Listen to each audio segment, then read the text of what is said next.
y host. Y para una clase C, red,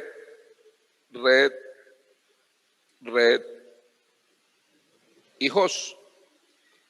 Y como la máscara confirma cuál es la parte de red, entonces él dice, es 1 teto es red, entonces esto es en las 8. Como son 2 de red, entonces la máscara por defecto es en las 16. Y como esto es red y esto es red, son 8 bits y 8 bits, esto es en las 24. Como estamos hablando de que esto es una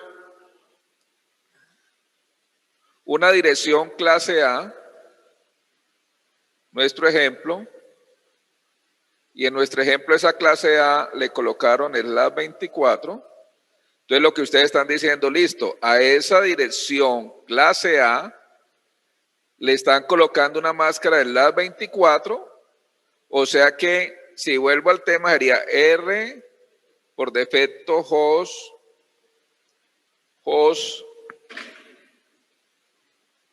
y host por defecto, pero si me le colocaron el A24 me están diciendo que esto es 255,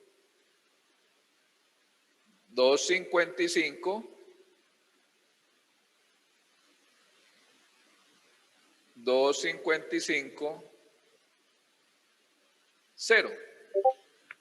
¿Y qué es lo que está indicando la máscara? Cuando la máscara son unos, esto dice eso es red, ok, red. Cuando en la máscara son unos, eso dice, vea, esto ahora es red. Antes era host. Cuando en la máscara son unos, dice, esto ahora es red. Antes era host. Y cuando en la máscara son ceros, esto es host. Entonces, lo que están diciendo en este momento con esta máscara del LAS 24 es que esa dirección clase A está utilizando ahora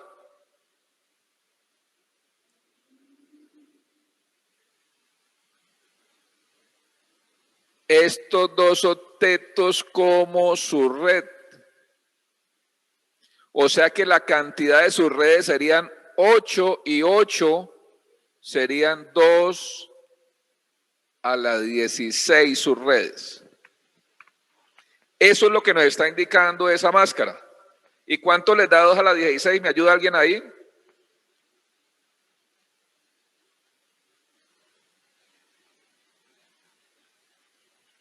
Un voluntario de los 30 que están en clase o de los que me ayude, ¿cuánto da 2 a la 16?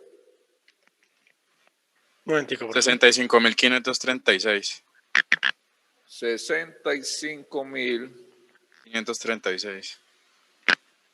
536 sus redes. Entonces estábamos lejitos de la respuesta que me dieron con respecto al número de sus redes. Esto es lo que me está diciendo, vea, tengo 65.236 sus redes, esto es su red, y el número de host, como es este solito teto, entonces eso es 2 a la 8 menos 2.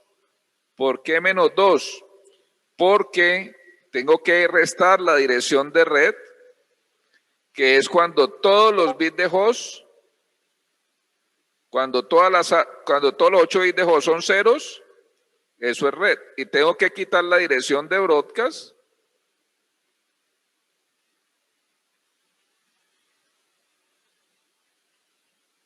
que es cuando todos los bits de host son unos. Entonces, por eso quito 2 y por eso por allá nos han dicho que eran 254 hosts. O sea que yo puedo tener 65.536 subredes y cada una con 254 hosts. Y eso es muy importante entonces identificarlo y por eso era que estaba haciendo el ejercicio para ver qué tan claro teníamos esa parte de subnetting. Porque alguien me puede decir, no, profe, pero es que ahora ya con IP versión 6 ya pues la subnetting viene que casi lista. Bueno, digamos que sí, porque yo voy a tener 128 bits de IP versión 6 y voy a tener 64 bits para red y 64 bits para host. Y si somos más específicos, en el mundo de IPv 6, de estas son 48 para red y aquí nos quedan 16 por defecto para su red. Así está definido por defecto, 16, o sea que en IPv 6 por defecto tenemos 65.536 y por eso es que algunos de una manera, digamos, automática dicen, no, es que en IPv 6 no necesito hacer subnetting, pero de todas maneras yo sí puedo hacer subnetting porque podría utilizar también bit de la parte de host para hacer una organización más definida realmente en la parte de redes. Entonces, ese es el ejemplo que quería hacer claridad, aprovechando que estamos hablando de las clases de direcciones IP y realmente qué es lo que pasa con estos valores. Aquí, por ejemplo, dieron el LAS 24, pero podía haber sido el LAS 22. Y lo único que me está indicando este 22 es cuántos unos le estoy adicionando a la máscara. Ok. Si he sido claro, por favor escriban en el chat un 10. Si hay alguna pregunta, por favor escriban un 8 en el chat. Hay un poquitico mejor. Ya. Pues la pregunta es, más o menos en qué año se empezó a utilizar la IP versión 6, que no, pues es como pasar por saber ese dato, pues. La IP versión 6 está liberada desde hace mucho rato. Lo que pasa es que tenemos un problema crítico porque en Colombia se exigió que el Ministerio de las TIC exigió que el 31 de diciembre del 2019 ya hubiésemos migrado a IP versión 6 y no se cumplió. Se dio el plazo a diciembre 31 del 2020 y tampoco se cumplió. Y por eso es que hay una situación bien complicada en estos momentos porque ya a nivel mundial ya hay varios países que ya cumplieron con ese requerimiento y nosotros estamos en mora y por eso las entidades oficiales son las que en estos momentos están obligadas ya a hacer la migración, igual que los proveedores de servicio de Internet. No sé si esa pregunta te sirve, esa respuesta te sirve a tu pregunta. Listo. Sí, gracias. Ok. Listo, entonces ahora sí volvamos, Brandon, con el, ok. Listo, y hay algo importante aquí, perdón, ya que Brandon está mostrándonos ahí en F80, baja un poquito por favor, sube un poco. F80 es una dirección del link local de IP versión 6. Aquí, miren que aquí el prefijo es 64. ¿Y por qué dice la 64? Porque esa es la parte de red. Y yo hago una pregunta aquí.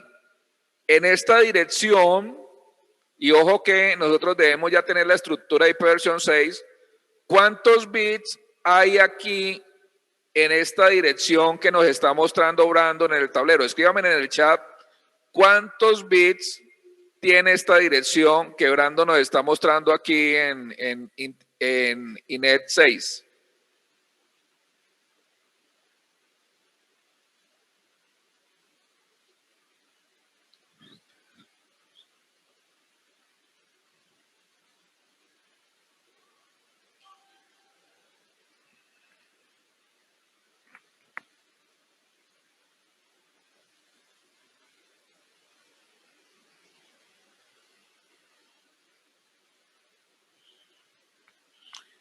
No veo que se mueva el chat.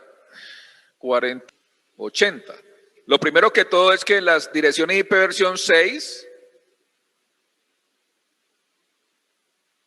están en formato hexadecimal. Y por allá en Kinder lo que nos decían era que un carácter hexadecimal tiene 4 bits.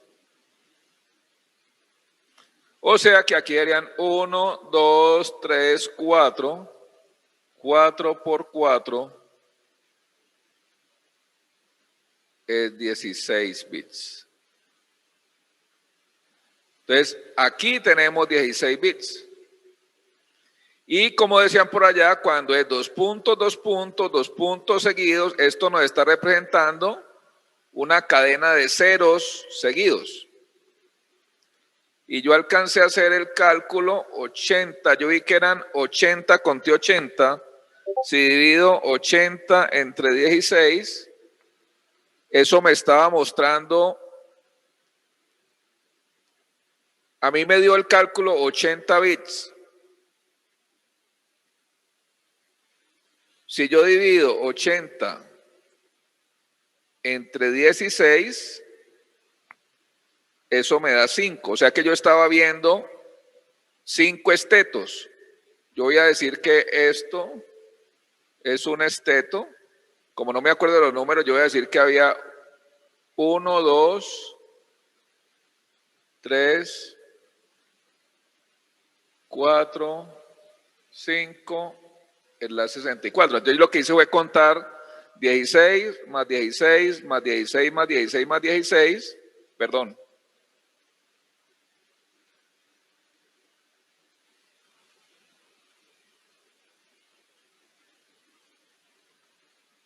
Entonces yo lo que hice fue contar 16 más 16 más 16 más 16, 1, 2, 3, 4, 5 y eso me dio 80 bits. Entonces yo dije, ah, listo. Entonces aquí nos está mostrando 80 bits, pero las direcciones IP versión 6 son de 128. Entonces yo hice 128 menos 80.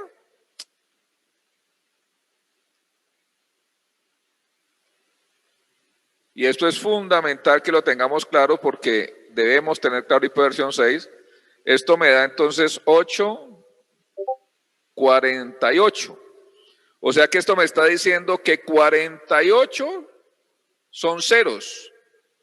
Porque si yo estoy viendo la dirección y cuento 80 bits y el 2 puntos, 2 puntos me dice que son ceros unidos, pues a 80 le están faltando 48 para llegar a 128, o sea que esa dirección tiene 48 ceritos. Y si divido 48 en estetos,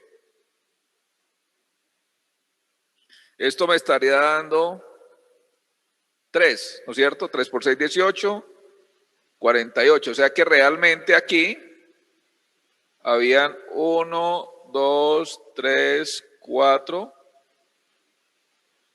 1, 2, 3, 4.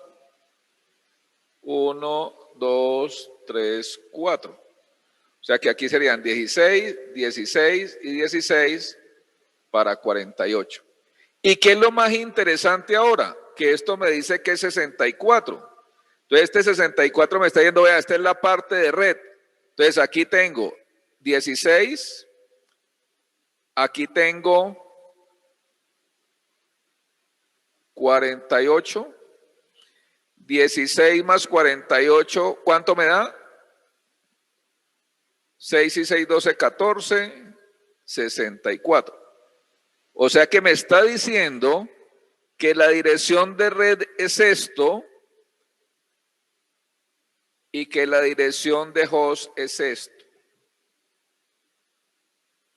O sea que si nos volvemos a la dirección que nos está mostrando Brandon, esto que está acá es la dirección de host de esa máquina y la red es la FE80 ceros, indicando esta dirección que comienza por FE80 en el mundo IP versión 6 es una dirección de LIN local. Es como hablar de una dirección privada restringida a un enlace específico dentro de un segmento de red y es una dirección local. O sea que yo puedo tener en mi, si tengo un router, yo podría tener por aquí FE80, por aquí podría tener otra FE80, que inclusive cuando tenemos un router habilitado con IP versión 6, automáticamente él las configura como FE80 si no se las digitemos o no se las demos de manera manual. Con esto quería hacer recorderis de la parte de IP versión 6 para que tengamos en cuenta entonces que esto es en hexadecimal y que no tuviéramos esa variedad de respuestas que tuvimos ahí en el ejercicio. Si esto ha quedado claro, coloquen un 5, si no es claro, coloquen un 6 en el chat, por favor.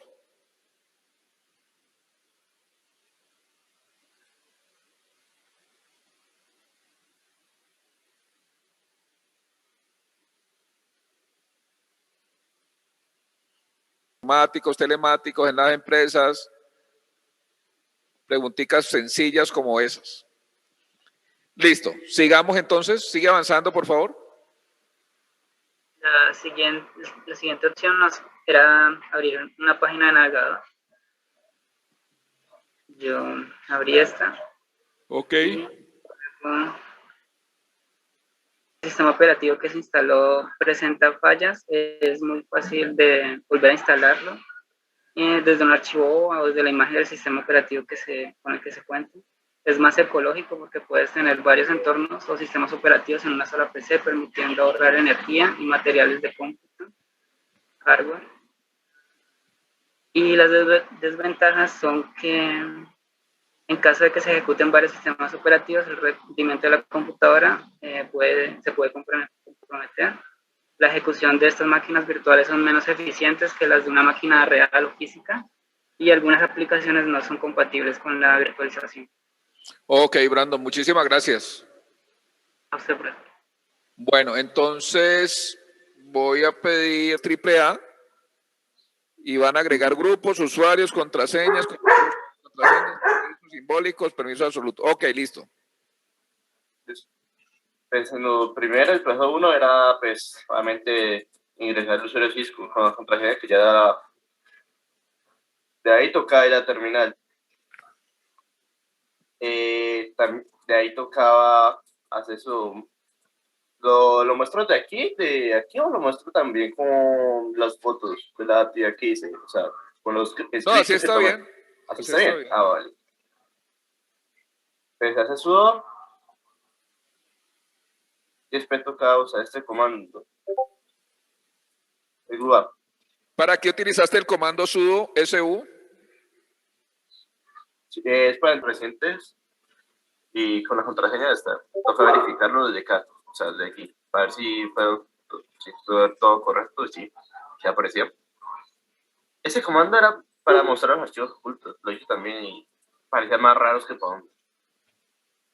Sí, eso es para los que están ocultos, que es el archivo shadow, que es como una sombra de la información, pero en el anterior... No se usar la terminal, porque no entendí que hacía bien, pero si no se me ha entendido, pero era para tirar mejor eso por usuario, verlo más por... Para habilitar una terminal. Ajá, esa terminal yo la habilité y sí me funcionó, aunque daba la opción de usar esa la normal, como está el paso a paso, lo único erróneo era que si usase ese comando en el otro, en este, no te iba a escoger, tenía que meter ya el nombre del usuario, aquí como lo muestra. Si ya se fija bien, aquí lo muestra. Ya escribí Jenny y después meter la contraseña, que se mostraría ya así. Y eso pero aquí lo explica. Debido a tratar, superusuario, $. Ok. Después aquí se está viendo el directorio actual donde está ubicado. Es el print word directory, que le imprima o que le muestre cuál es el directorio en el cual está parado. Y eso es para salirse, pues, para regresar a la carpeta anterior. Que se fija que aquí está en Home Jenny y entonces ya son que no, Jenny ya no, pero se salió de ahí. Después que toca mostrar, pues, para que muestren las carpetas, se hace con el -L y ya lo muestra. Esta ya es la explicación de todo. Se hace con la carpeta YOE, se entra, ya que está en Home, como se fija anteriormente, está la carpeta YOE, Jenny y se mete la de YOE. Entonces, sube un momentico, por favor, sube un momentico. Entonces, es muy importante esto de la parte de los permisos. Miren que dice que el primer campo, si es un guión, indica que es un archivo y si es una D es un directorio. Después dice que el segundo campo son los permisos para el usuario propietario del archivo. El tercer campo son para los permisos del grupo al cual pertenece ese usuario. Y el último campo es para todos los otros usuarios. Entonces, esa parte es fundamental para poder identificar cuáles son los permisos de los diferentes usuarios en el ambiente Linux. Ok, sigamos. directamente en Joe. Ahí entra la carpeta del usuario. Ajá. Ajá. Y pues se puede salir como, no hay problema, pues se puede salir y pues se sale. Pero ya no toca ahorita una segunda terminal, me parece mucho la primera. La diferencia es esta, que tiene un 2 en vez de un 1. En esta terminal se abre como usuario raíz, o sea, como root. Y la contraseña será secret password. Yo se lo hice. Desde ahí toca hacer home. Es que toca cambiar el permiso para que no todos puedan, no permita meter a Joe. Esto es como decir, permiso a otro. Ok, entonces con el comando chmod le estamos cambiando los permisos. Dice cambia el permiso de otros. Y Que no recuerden que era el primer bloque, el primer campo era rayita del archivo o de directorio, después los 3 caracteres siguientes eran permiso del propietario, los 3 siguientes eran permiso del grupo y los últimos 3 eran otros. Y entonces aquí le está dando chmod 0 rayita X, correcto. Y en la siguiente se muestra ya que directamente se modificó ya los permisos. Que ya lo como muestra, como lo explicó usted. Ya en el último, ya no hay X, que es para que lo use todos, si no, no. Ok. Se regresa a la primera terminal, a la TY1, y se verifica. O sea, se trata de entrar atrás de la carpeta, pero ya no otros, ya como otros no se permite entrar. Claro, permiso delegado. Esto ya es para explicar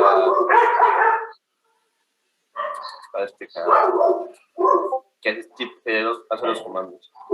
Es agrega permiso, de escritura y que dice chmod U para usuario, O para otros y G para grupo, dependiendo de donde se quieran modificar los permisos, correcto.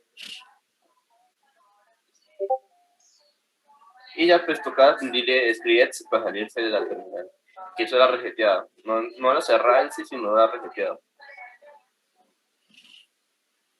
Ya, después como ya se reinició por decirlo el terminal, tocaba iniciar con Joe. Ya después de iniciar con Joe, tocaba ubicar dónde estábamos. Si se fija, estamos con Joe. Ya Joe se sale y se revisa otra vez los directorios. O sea, se revisa. Y ya que todavía está. 3.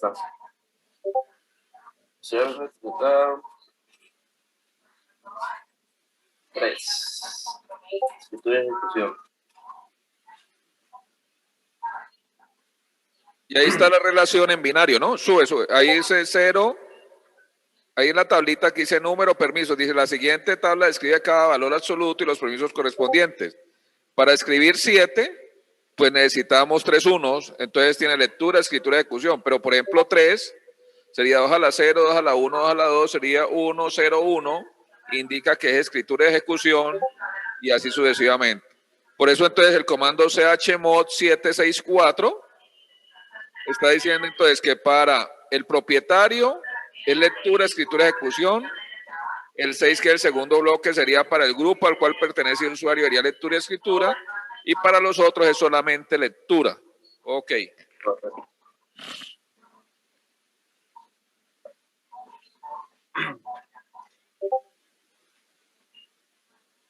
Toca ya cambiar para que el 7 del usuario solamente permita lectura, escritura y ejecución. Bueno, yo creo que es lo que acabo de explicar hace un momento. Sí, no, son diferentes. El otro era un es diferente, 6, 4, sí. no, sí, es el mismo. 7.4 del usuario permita leer, escribir y ejecución. El grupo permita leer, escribir, pero no ejecutar. Y los otros son te lo permita leer, no escribir y no ejecutar. Y se verifica que se cambió. Ya deja de leer y ya modificó los comandos. después se vuelve a entrar a Joe y se crea una... Entonces, para crear, se crea un TXT con nombre test. De ahí toca salir y volver, es con ese, volver a resetear. Y otra vez al comienzo. Ahí estás con Jenny otra vez. Se vuelve y entra en Jenny. Ya se entra directamente a Homes, donde de Jenny. Cambio. Se enumeran los directorios, o sea, se muestra otra vez. Sigue con lo mismo. Se cambia el directorio a Joe. Y se verifica que todavía está. Se muestra el archivo que creó anteriormente, el test, la prueba. Y se muestra los permisos que tiene también. Se intenta crear un archivo, pero como se modificó los accesos anteriormente, no deja crear archivos. Permite ejecutar, pero no permite crear. Si permite ver, ejecutar, pero no crear. Y él se cierra, y eso es toda la práctica. ¿Ya? ¿Eso es todo?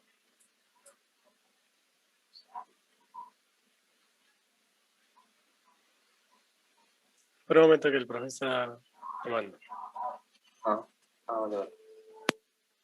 Ok, muchas gracias. Entonces, esta actividad es bien importante para comprender realmente el manejo de ese entorno Linux, ¿no es cierto? Yo les decía que... ¿me escuchan ahí? Sí, se está escuchando. Sí, profe, sí. Cuando uno está trabajando, por ejemplo, con herramientas como Kali Linux para la parte de seguridad, pues es fundamental manejar este contexto. Listo, muchas gracias. Alzate. Bueno, voy con Angulo. ¿Angulo me escucha?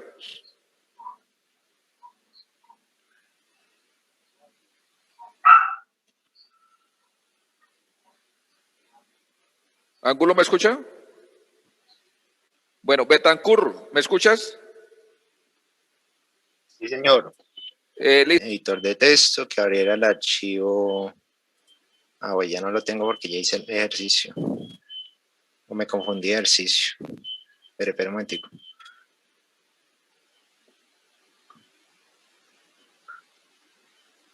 No, porque pues ya lo mandé por FTP, entonces pues ya no está. O sea, tocaba ir a este sitio y sí, porque yo mandé este archivo, ya me acuerdo, sí. Ajá, correcto.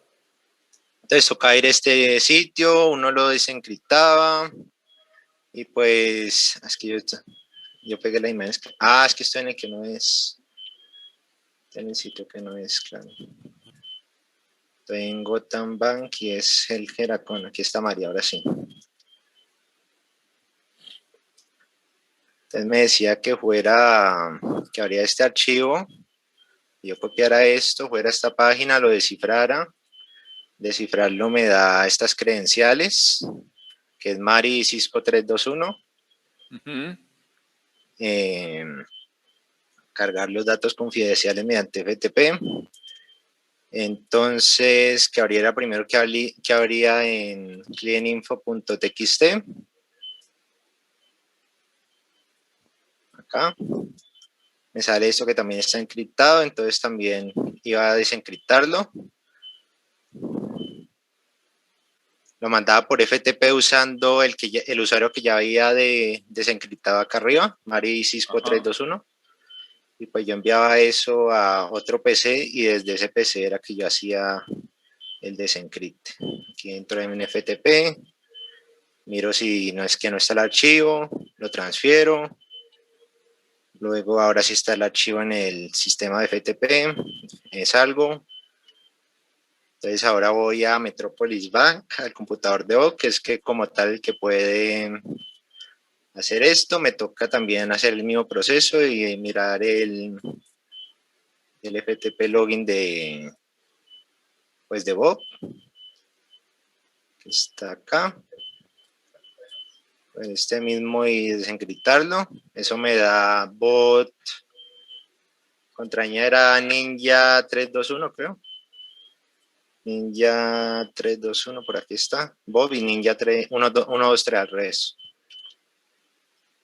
Luego recibo con get del cliente XT, lo recibía en el computador de bot.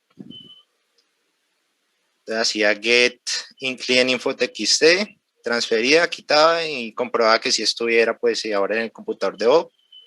Que de hecho acá está, el de bot. Está client info, entonces que yo lo abriera desde aquí. Ahora sí es de un DevOps y se lo enviara, no se lo enviara, sino que yo tenía una llave que está en el correo,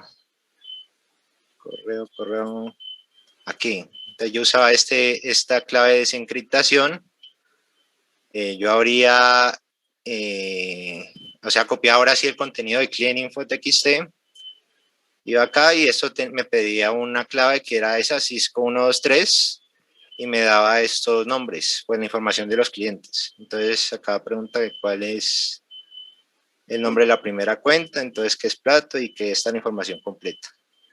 Y aquí está que cuánto me demoré, y que todo está completo y ya. Ok, muy bien, muchísimas gracias. ¿Te aportó este ejercicio? Sí, la verdad que sí. Por ejemplo, digamos que primero pues uno no sabía que podía encriptar la data, entonces uno le dice, uno le puede mandar a alguien data encriptada, le mando la contraseña y pues esa persona pueda tener acceso a mis datos. Y también pues no es mucho lo del FTP, pero como tal yo no utilizaba FTP, sino que utilizaba era SSH, entonces pues como a modo de práctica. Sí. Ok. Listo. Listo, muy bien, muchísimas gracias. Listo. Bueno, entonces yo creo que ya van a sacar 5 en este parcial. Listo. Los archivos, acá hay una pregunta que dice que ¿qué protocolo se utilizó para acceder? Era algo que no entendía al principio, profe. Bueno, o sea, no entendía por qué todo este código, pero luego ya lo entendí y ahí tengo unas dudas, ahora le pregunto. Porque Listo. no sé si me quedó buena esa parte. Entonces aquí yo los copié y pues tomé también una foto. En el paso 2 toca descargar los archivos a la computadora. Así que entrábamos por consola desde la computadora de Mike y poníamos FTP con el sitio web donde están guardados los archivos. Eso es una petición. Y teníamos que entrar con el usuario Mike y la contraseña de él, que es Cisco 123. Y dir es para ver los archivos y tocaba descargar cada archivo, que eran estos 6. 1, 2, 3, sí, 6. A la computadora. Al descargarlos, bueno, aquí muestro cómo los descargué. Vamos por paso mejor. Paso de parte 3, verificar la integridad de los archivos del cliente mediante un hash. Entonces, aquí nos mandan a una página, o sea, que yo no conocía, la verdad, donde vamos a encriptar la información, que nos den un código de los archivos. Entonces, pues entramos al computador de Mike. Es que esa parte creo que no le tomé foto yo, mira. Y para entrar a ello, pues entramos aquí. Está en Bogotá.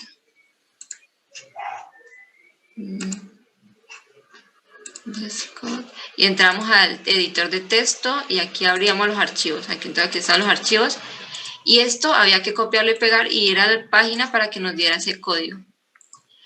Y esta fue la parte donde yo me confundí. O sea, yo lo hice y me dieron estos códigos. Estuve revisando porque toca que revisarlo con los de aquí y hubieron 3 que no me coincidieron.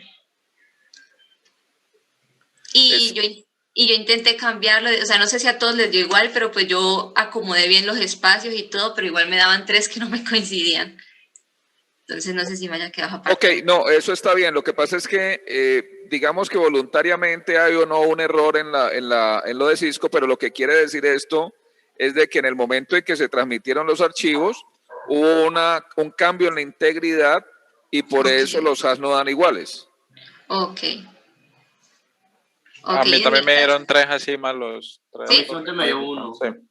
Malo. ¿Solo le dio uno? Sí, es que él hace eso es como aleatorio y entonces en algunos casos pueden dar más de 3, menos de 3, etc. Ajá.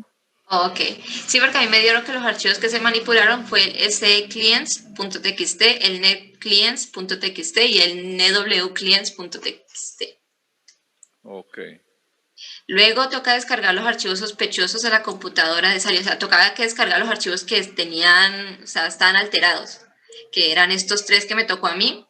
Y era hacer el mismo paso que hicimos con Mike, de ir a, pues, introducir FTP, entrar con el usuario de SAL y la contraseña, mirar los archivos que había y descargarlos. En la parte 4 toca verificar la integridad de los archivos imprescindibles mediante el HMAC, en el cual también nos mandan a otra página, que tampoco la conocía, y convierte también en un código. Este código sí me dio correcto con el que está acá arriba. Entonces no sé si a los demás les dio bien o les dio mal. Sí, puede cambiar. Sí, porque como pues ahora que dicen, pues puede cambiar. Entonces aquí hay unas preguntas. Este es el código y por qué el uso del HMAC es más seguro que el hash general. Entonces yo puse que porque maneja contraseña secreta y emplea un algoritmo de SHA-1 de 160 bits, a diferencia del M2 que era en la página anterior el que estábamos utilizando. En el paso 2 toca verificar y entrando al navegador, y pues aquí entramos y aquí en el último es el mismo, la verificación, y me dio el mismo, entonces me dio correcto. Y ya, profe. Ok, muy bien, muchas gracias. Listo, ¿Te profe. aportó el ejercicio? La verdad sí, porque es que yo estoy muy quedada con Paquetrace, o sea, yo no sé manejarlo muy bien, pero pues así llevando la guía y paso a paso, ya lo estoy entendiendo muchísimo más. Y Oh. me parece que es muy bueno aprender sobre eso. Ok, y además de ayudarte a manejar el Packet Tracer, ¿la actividad de fondo en la parte de seguridad te aportó? Sí, también, profe. Ok, Había listo. cosas que no sabía, pero pues ya estoy aprendiendo. Gracias. Ok, muchísimas gracias. Bueno, entonces ese era uno de los objetivos del día de hoy, hacer una revisión de las actividades. Pues este es un documento bien importante. Y lo que quiero hacer referencia con base al contenido del curso es el manejo de la norma ISO 27000 y específicamente la 27002 que estuvimos tratando en la sesión anterior. Esta es una guía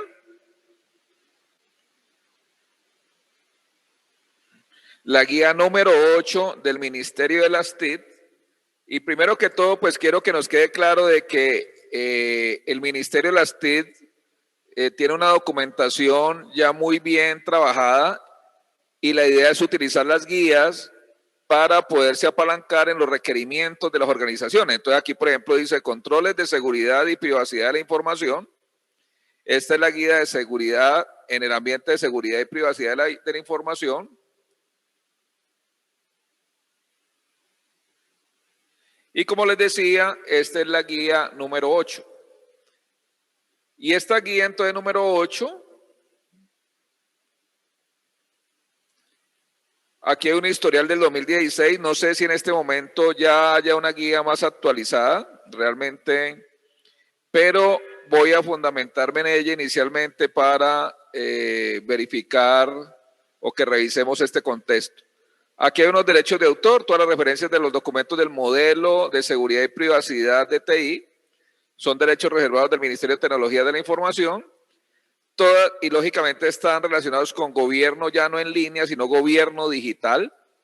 Y decimos que todas las referencias a las políticas, definiciones o contenidos relacionados a la norma técnica colombiana NTCIO-IE 27001-2013, que veíamos que era la última versión. Algunos de ustedes me preguntaban que cuál era la diferencia entre 2013 y 2005, y veíamos que eran las áreas, los dominios de control y los controles.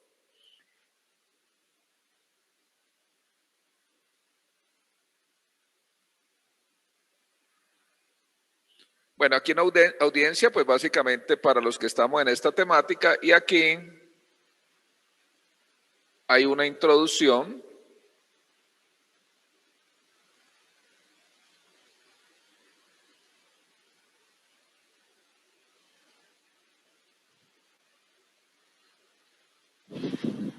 Entonces hablamos de una introducción, dice el modelo de seguridad y privacidad de la información, que es lo que normalmente se maneja en las siglas del Ministerio de las TIC como MCPI,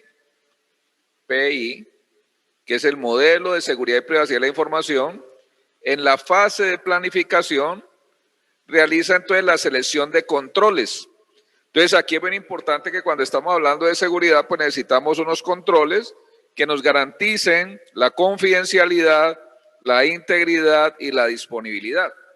Y en la fase de implementación se ejecuta la implementación de esos controles de seguridad. Entonces, en planeación seleccionamos cuáles controles, en implementación implementamos los controles de seguridad de la información que necesitamos. Y dice que nos basamos en un anexo que es el ISO 27002 de la norma ISO 27000. Este documento presenta entonces los objetivos de control estándar ISO 27002. Esta información en recurso que como el resto de los activos tiene valor para el organismo y por consiguiente debe ser debidamente protegida, que es la información. Y esas políticas de seguridad y privacidad de la información protegen a la misma de una amplia gama de amenazas. Como decíamos la semana pasada, pues esa información es el oro en las organizaciones y hay que protegerlas. Y eso va a permitir garantizar la continuidad de los sistemas de información, minimizar los riesgos de daño y asegurar eficientemente el cumplimiento de los objetivos de las entidades y no solamente del Estado, sino de todas.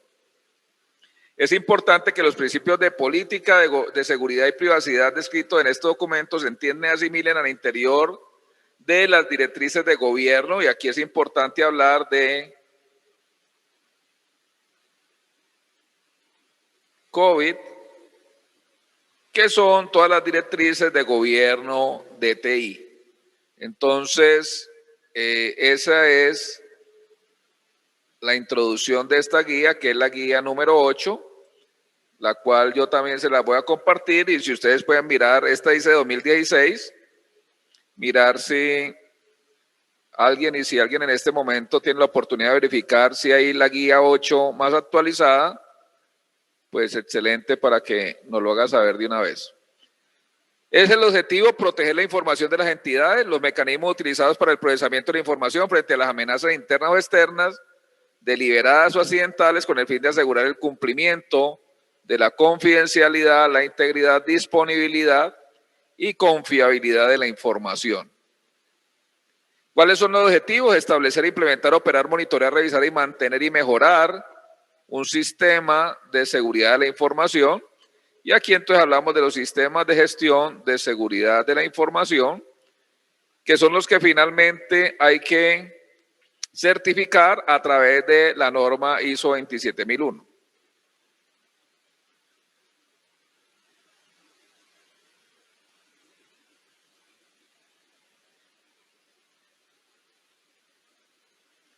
El alcance de este documento dice que el documento de políticas aplica a todas las entidades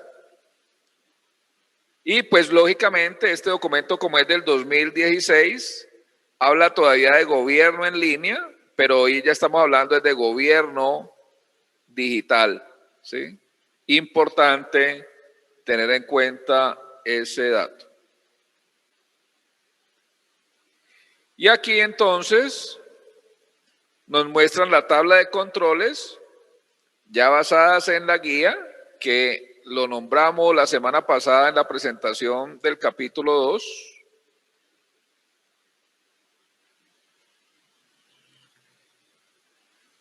Y aquí dice la siguiente tabla muestra la organización de los controles detallando los dominios definidos en el componente de planificación. Siempre se debe mencionar los controles correspondientes al anexo A de la norma ISO 27001, lo cual trata de los objetivos de control y la estructura como muestra la tabla. Entonces aquí hay una política general, aquí están unos números, unos nombres, unos controles y con una justificación y una descripción.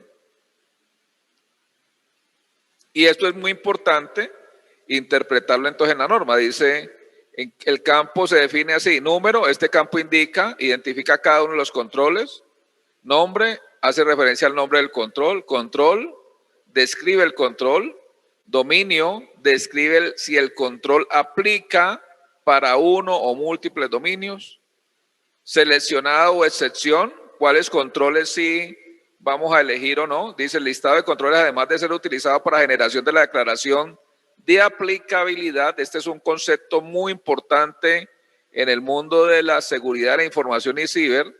Es la declaración de aplicabilidad, que es lo que normalmente se habla como el SOA, que es el estamento de aplicabilidad, donde cada uno de los controles es justificado, tanto se implementa como si se excluye, lo cual ayuda a que la entidad tenga documentado y fácil acceso al inventario de los controles. Entonces, aquí vamos a tener un inventario de los controles que se utilizan. Y en descripción y justificación, los controles cuentan con una descripción de cada control en la tabla y es posible utilizarlo para la generación de esa declaración de aplicabilidad. Si hay alguna pregunta hasta ahí, por favor, escriban en el chat un 7. Si no hay preguntas, escriban un 11 en el chat, por favor.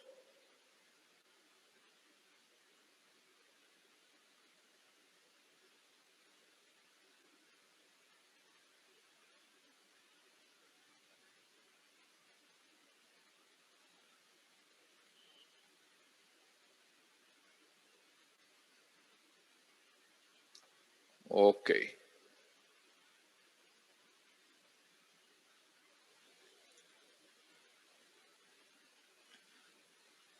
Entonces aquí tenemos control en el anexo 27001.13 y los dominios con que pertenecen.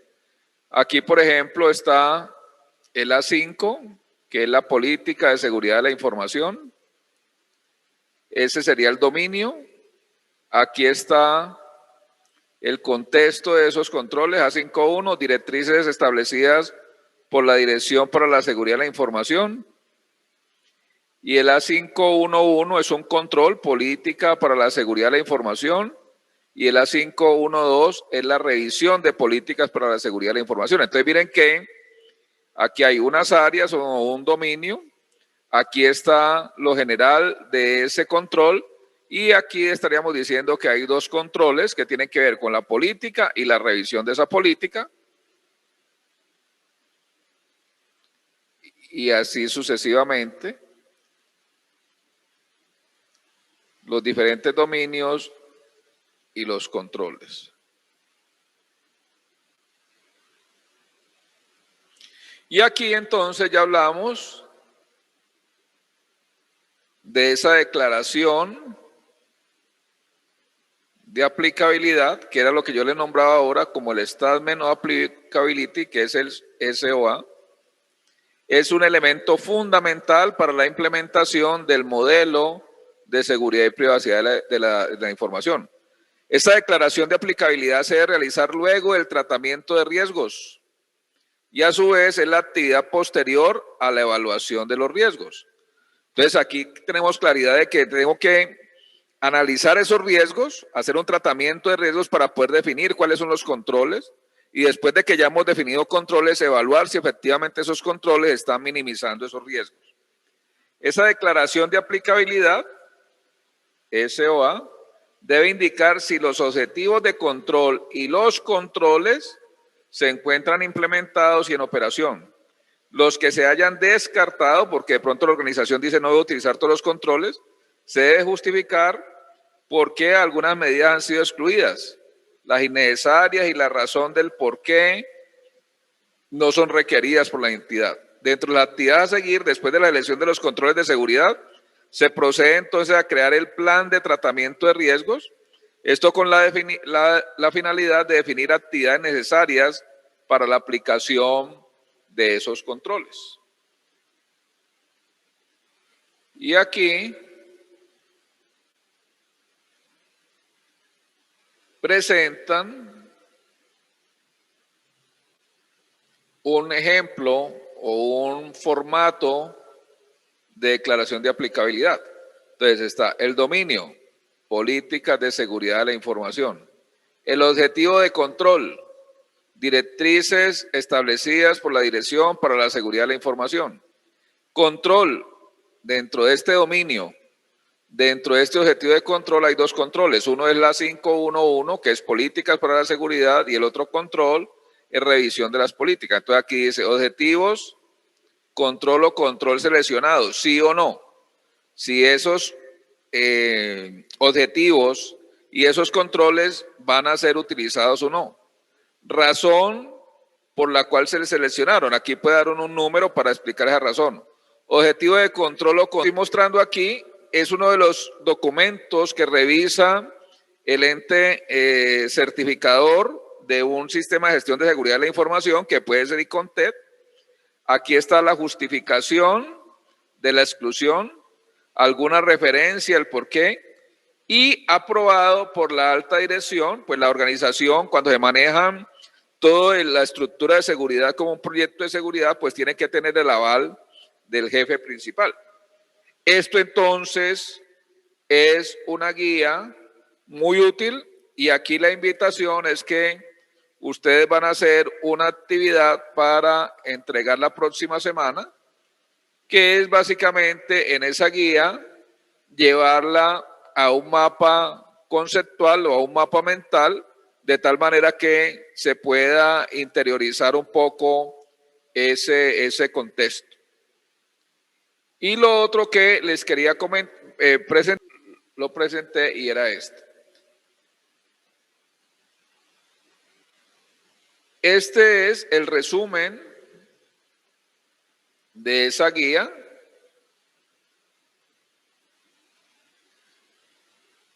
ISO 27000-2013, 14 dominios, 35 objetivos de control y 114 controles. Ahorita estábamos viendo el política de seguridad, dominio política de seguridad, objetivo de control, directrices de la Dirección de Seguridad de la Información y dentro de estos 114 controles, este dominio tenía 2 controles. Pero así como vemos, entonces tenemos políticas de seguridad, aspectos organizativos de la seguridad de la información, importantísimo. Hay un dominio que se encarga de todos los aspectos que son estratégicos de esa seguridad de la información.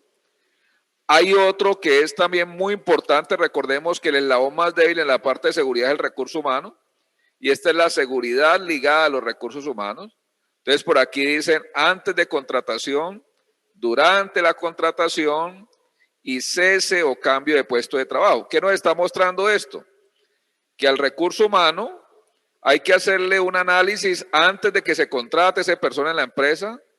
Hay que hacer unas tareas o unos controles durante la contratación y unos cuando ya cesa o se va de la organización o cambia de cargo. Hay gestión de activos, todo lo que son los activos de la parte de informática. Hay otro que es el control de acceso, fundamental, ¿no es cierto? Veíamos que es fundamental para garantizar la confidencialidad dentro de los sistemas. Aquí está el cifrado, que es una de las estrategias, como veíamos ahora cuando veíamos la parte de los hash, el cifrado, controles criptográficos. Está la parte de seguridad física y ambiental, y es cuando decimos los dispositivos de la red pues no pueden estar en un pasillo, sino que deben haber unas estrategias de restricción y lógicamente también unas condiciones ambientales de tal manera que no impacten toda esa infraestructura. Después ya venimos a la seguridad en la operatividad y esto tiene que ver específicamente con toda la operación y aquí de alguna manera está aportando también ITIL, que son las mejores prácticas para prestar servicios, cómo se maneja la gestión de cambios, cómo se maneja la gestión de capacidades, controles del código malicioso, por ejemplo. Entonces, aquí hay algo en la parte operativo bien importante. Después viene la seguridad en la parte de telecomunicaciones, todo lo que es el manejo de las redes. Después hablamos de la adquisición, desarrollo y mantenimiento de los sistemas de información, supremamente importante, entonces es la parte de adquirirlos y mantener esos sistemas. Se hablan de la relación con suministradores, o sea, la parte de relación con terceros, los proveedores de servicio, seguridad de la información en las relaciones con esos que nos suministran y gestión de la prestación de los servicios. Después hablamos en este otro dominio de la gestión de incidentes de seguridad de la información. El otro es aspectos de seguridad de la información en la gestión de la continuidad del negocio. Y esto se vuelve supremamente crítico porque las empresas lo que tienen es que garantizar que si hay un ataque, pues haya una forma de actuar de manera importante, y por eso hablamos de la resiliencia, que es cómo realmente haya algunas estructuras redundantes que permitan tener esa continuidad. Entonces aquí en continuidad de la seguridad de la información dice planificación de la continuidad de la seguridad de la información, implementación de esa continuidad y verificación, revisión y evaluación de esos sistemas de continuidad, de continuidad del negocio. Y por último, está la de cumplimiento. Ese es el último dominio que maneja esta norma.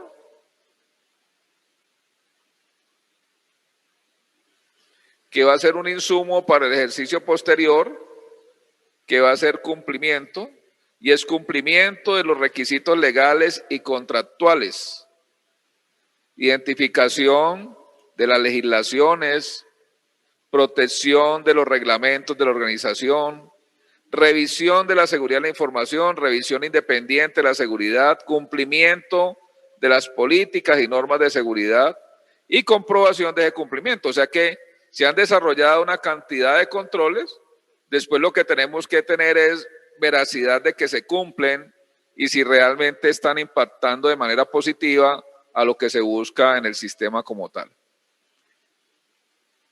Si hay alguna pregunta hasta ahí, por favor escriban en el chat un número 12, si no hay preguntas, un 14.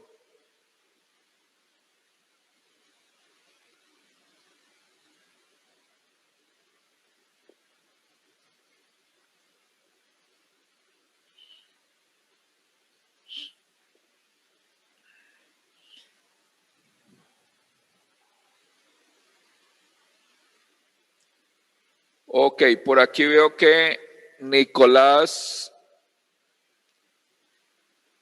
Potes tiene una pregunta. Sí, profe. Yo veo que esa ISO es del 2013. ¿Eso no se actualiza cada cuánto? Eso no tiene una fecha de actualización, por eso les decía que la anterior era la del 2005 y la que se maneja actualmente es la del 2013. O sea que si hacemos cuenta, se demoraron como 9 años para hacer una actualización, o sea que este es un documento que en este momento es válido y todavía no hay ningún reporte de actualización, ni tienen definidas fechas, sino que de acuerdo a cómo se va moviendo la dinámica de los sistemas de información, pues pueden hacer algunos ajustes. Ok, gracias. Miguel Ángel tiene otra pregunta, Miguel Ángel Cerrate. Sí, profe, para el mapa conceptual debemos usar lo que estamos viendo en pantalla. ¿Cómo, perdón? Para el mapa conceptual debemos usar lo que estamos viendo en pantalla. No, el mapa conceptual es de la guía, porque pues no se podría llevar, pues esto sería ya muy engorroso llevar con esta que estamos viendo en pantalla. Lo que vamos a hacer es un ejercicio y me adelanto. ¿Cuál va a ser el ejercicio? Ustedes en grupos van a trabajar con una empresa, puede ser una empresa ficticia o puede ser alguna organización que conozcan. Y vamos a hacer el SOA. El SOA es el establecimiento de la aplicabilidad de los controles. Entonces, vamos a tener que construir un documento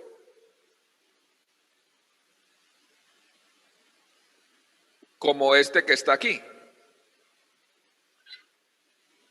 Ese va a ser uno de los ejercicios y entregables ya para el segundo corte del manejo de la norma. ¿Sí me hice entender? Ok, sí, profe. Gracias. Ok. Profe, ¿usted sube el documento que se va a usar para el mapa? Profe, es que mira, que no sale. No sé a ti La primera para mí es la 3.1.1.7 en el curso.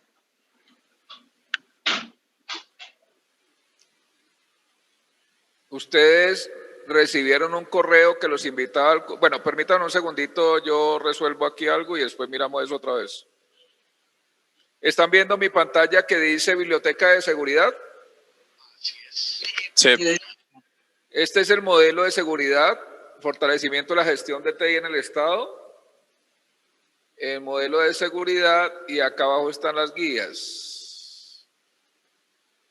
Por ejemplo, interesante tener en cuenta, o sea, ya hay mucho material. Aquí está la guía 1, metodologías de prueba de efectividad, políticas de MSPI, procedimiento de seguridad de la información, gestión y clasificación de activos, gestión de riesgos, controles de seguridad de la información, indicadores de gestión de seguridad, continuidad del negocio, análisis de impacto, seguridad en la nube, plan de comunicación, sensibilización, auditoría.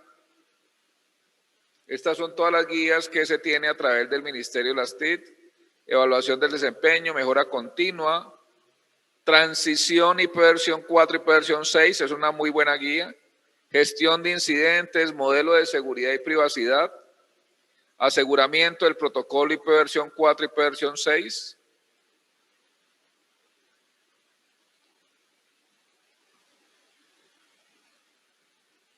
entonces, por ejemplo, esta es la guía de aseguramiento IP versión 4 y IP versión 6, la guía 16. Tienen detalles importantes sobre el manejo y miremos esta de controles, la guía 8. ¿Qué fecha tiene esta? Si es la misma. Esta es la misma 16. Y por acá había otro lado donde estaba más raro. Esta es la guía 16. Pues por lo menos yo no he encontrado, aunque en un último evento que yo estuve de el Mintit decían que ya estaban las guías actualizadas al 2020, pero realmente no lo encuentro. Entonces, por lo pronto, trabajaríamos con la del 2016 y si alguien encuentra la guía actualizada, pues de una vez nos lo hace saber. ¿Listo? Listo, entonces ese es un punto.